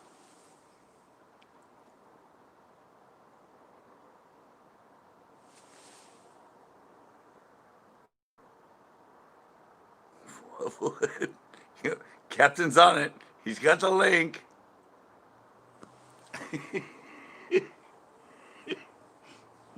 I love when Captain's in here. He's such a research. He's a research hound. You mention any bait, and he's gonna have it up. He's gonna have a link, and you can go buy it. That's why it's in here. See, he, he's on it.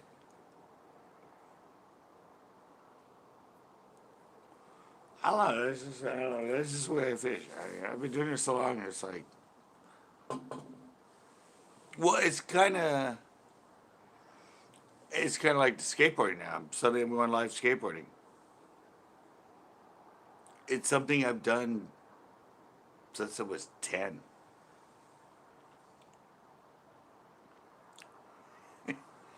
And I don't know, suddenly going back to doing skateboarding on live. But it's all just it's a memory muscle. It's just doing it constantly, over and over and over, and just knowing your baits, knowing how to fish them, knowing the water, know what the water looks like, the color of the water, the time of the year. After 40 years of fishing for them, it better be easy, or you're a fucking piece of crap fisherman. I mean, if you don't get it in 40 years, you shouldn't be fishing for them.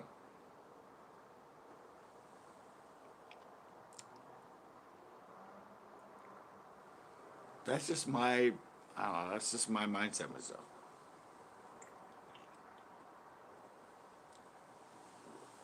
I know how to catch bass. And I have my own baits. So, yeah. And I'm Chris. No, not close. Jenna.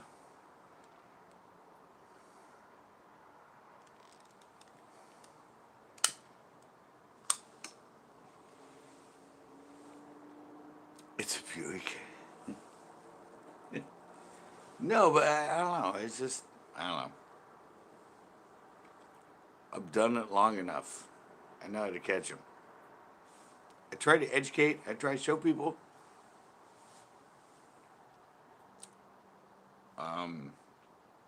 That's kind of why I've been having fun at El Estero doing those challenges. Fishing baits that you guys never ever see me fish. It's like, people are like, oh, you don't even know how to fish anything but a drop shot, a flicking, or a Ned rig, or a jig.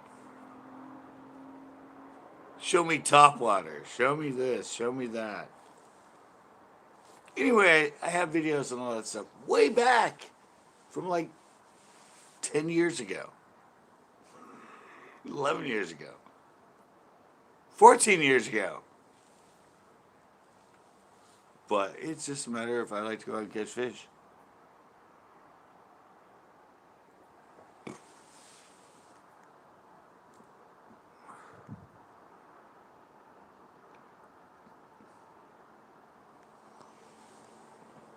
Yeah, all right, just fish. Come up with that. Yeah, I know.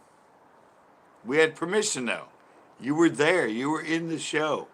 You allowed us to fish your water. I asked him, I'm like, do you know who owns the rights to this river? And they said, I think Jess fish. I'm like, well, that's perfect because he's going to be fishing with us today. So we're not going to be kicked out.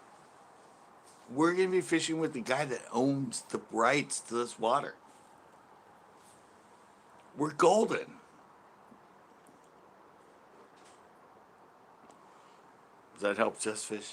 I hope it helped.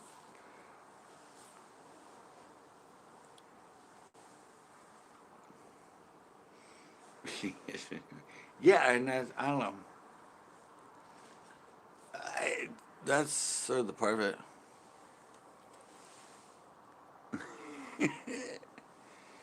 Yeah, that's kind of. I like the fact that I can go anywhere and catch fish. They might not be the biggest or anything, but if I don't catch fish in a day, I'm pissed. I've spent 40 years learning how to catch fish. Even, I don't care what I throw.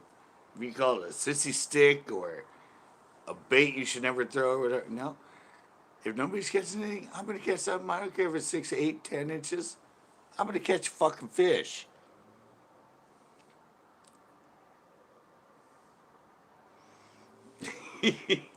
Yeah, I've been on here for 14 years, so. Yep.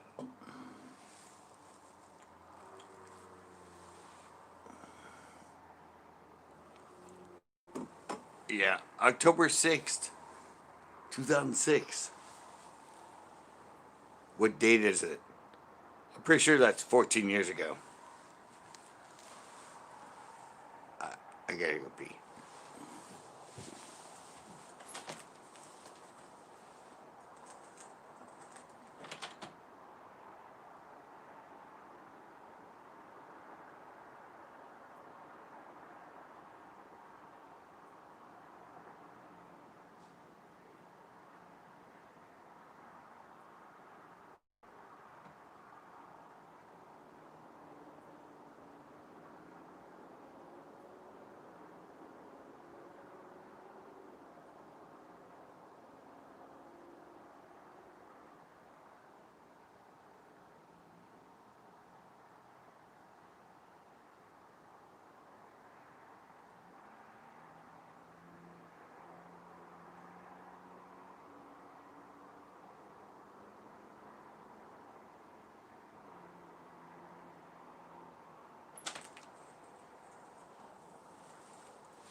Whew.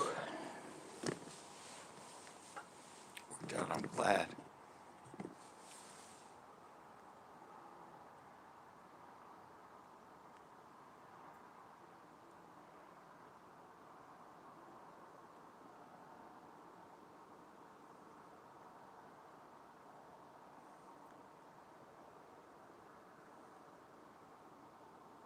Yeah, right before deer season.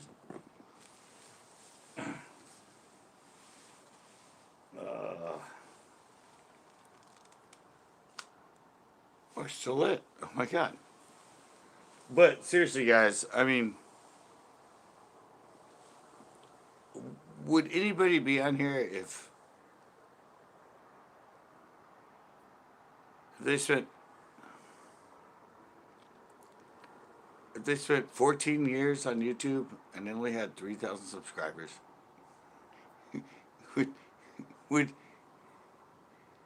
all right, Corin? Would anybody still be on here after that long?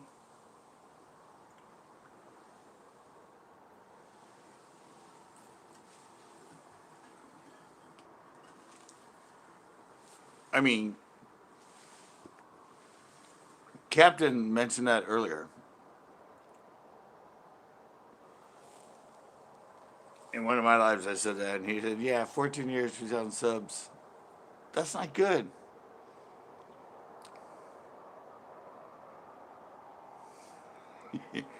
Yeah, but I'm still trying to make it my living. Corn, Gamey. Oh my god! Yeah, thank you so much, Corn. Um, yeah, but I know Captain. When Captain said that, I was kind of like, "Yeah, really."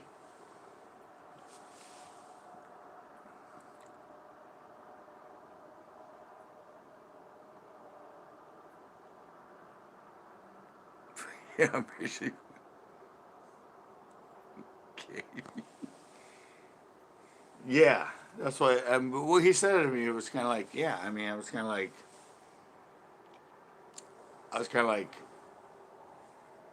well, I don't know. I rededicated myself and I rededicated myself in 2017. So the the kind of upper, well, at least what I think is more quality of what I'm doing was just 3 years ago.